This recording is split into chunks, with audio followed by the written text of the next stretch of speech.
साई राम। बाबा जी की असीम कृपा से आज हम साई सच्चरित्र का अध्याय 8 शुरू करने जा रहे हैं। अध्याय 8 में हम देखेंगे मानव जन्म का महत्व, श्री साई बाबा की भिक्षावृत्ति, बाईजाबाई की सेवा शुश्रूषा, श्री साई बाबा का शयन कक्ष, खुशाल चंद पर प्रेम। जैसा कि गत अध्याय में कहा गया है, अब श्री हेमाड़ पंथ मानव जन्म की महत्ता को विस्तृत रूप में समझाते हैं। श्री साई बाबा किस प्रकार भिक्षा उपार्जन करते थे, बाईजाबाई उनकी किस प्रकार सेवा शुश्रूषा करती थी, वे मस्जिद में तात्या कोटे और महल सापति के साथ किस प्रकार शयन करते थे और खुशाल चंद पर उनका स्नेह कैसा था, इसका आगे वर्णन किया जाएगा। मानव जन्म का महत्व। इस विचित्र संसार में ईश्वर ने लाखों प्राणियों, हिंदू शास्त्र के अनुसार 84 लाख योनियों को उत्पन्न किया है, जिनमें देव, दानव, गंधर्व, जीव जंतु और मनुष्य आदि सम्मिलित है, जो स्वर्ग, नरक, पृथ्वी, समुद्र और आकाश में निवास करते हैं और भिन्न भिन्न धर्मों का पालन करते हैं। इन प्राणियों में जिनका पुण्य प्रबल है, वे स्वर्ग में निवास करते हैं और अपने सत्कृत्यों का फल भोगते हैं। पुण्य के क्षीण होते ही वे फिर निम्न स्तर में आ जाते हैं और वे प्राणी जिन्होंने पाप या दुष्कर्म किए हैं, नरक को जाते हैं और अपने कुकर्म को भोगते हैं। जब आपके पाप और पुण्य का समन्वय हो जाता है, तब पाप और पुण्य दोनों नष्ट हो जाते हैं। तब वे मुक्त हो जाते हैं। अपने कर्म और प्रारब्ध के अनुसार ही आत्माएं जन्म लेती या काया प्रवेश करती है। मनुष्य शरीर अनमोल। यह सत्य है कि समस्त प्राणियों में 4 बातें एक समान है: आहार, निद्रा, भय और मैथुन। मानव प्राणी को ज्ञान एक विषय देन है, जिसकी सहायता से ही वह ईश्वर दर्शन कर सकता है, जो अन्य किसी योनि में संभव नहीं है। यही कारण है कि देवता भी मानव योनि से ईर्ष्या करते हैं तथा पृथ्वी पर मानव जन्म धारण करने हेतु सदैव लालायित रहते हैं, जिससे उन्हें अंत में मुक्ति प्राप्त हो। किसी किसी का ऐसा भी मत है कि मानव शरीर अति दोषयुक्त है।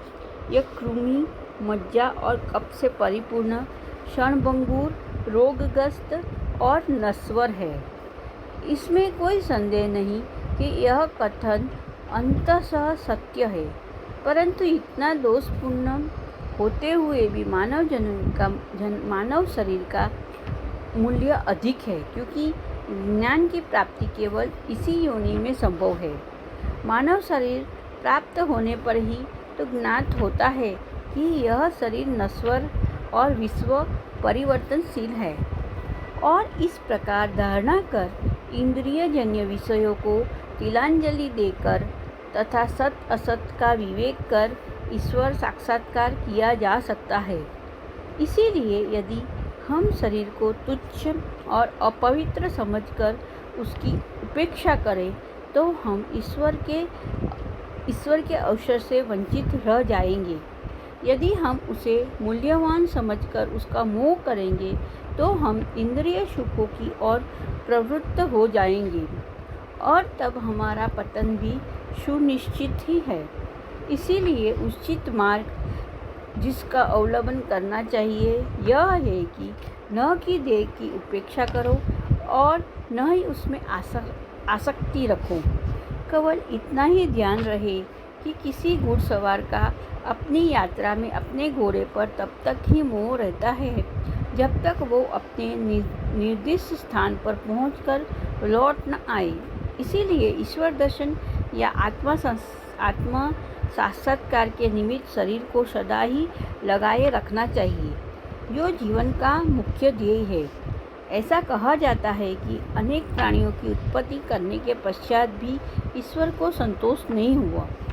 कारण यह है कि कोई भी प्राणी उसकी अलौकिक रचना और सृष्टि को समझने में समर्थ न हो सका और इसी कारण उसने एक विशेष प्राणी अर्थात मानव जाति की उत्पत्ति की और उसे ज्ञान की विशेष सुविधा प्रदान की। जब ईश्वर ने देखा कि मानव उसकी लीला, अद्भुत रचनाओं और ज्ञान को समझने में योग्य है, तब उन्हें अति हर्ष और संतोष हुआ। भागवत स्कंद 11:9-28 के अनुसार इसलिए मानव जन्म प्राप्त होना बड़े सौभाग्य का सूचक है।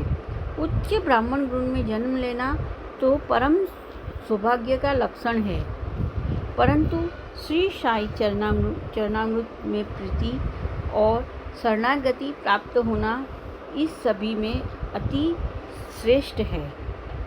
मानव का प्रयत्न। इस संसार में मानव जन्म अति दुर्लभ है। हर मनुष्य की मृत्यु तो निश्चित ही है और वह किसी भी क्षण उसका आलिंगन कर सकती है। ऐसी ही धारणा कर हमें अपने ध्येय की प्राप्ति में सदैव तत्पर रहना चाहिए। जिस प्रकार खोए हुए राजकुमार की खोज में राजा प्रत्येक संभव उपाय प्रयोग में लाता है, इसी प्रकार किंचित मात्र भी विलंब न कर हमें अपने अभीष्ट की सिद्धि के हेतु शीघ्रता करनी ही सर्वथा उचित है। अंततः पूर्ण लगन और उत्सुकता पूर्वक अपने ध्येय, आलस्य और निद्रा को त्याग कर ईश्वर का सदा ध्यान रखना चाहिए। यदि हम ऐसा न कर सके तो हमें पशुओं के स्तर पर ही अपने को समझना पड़ेगा। कैसे?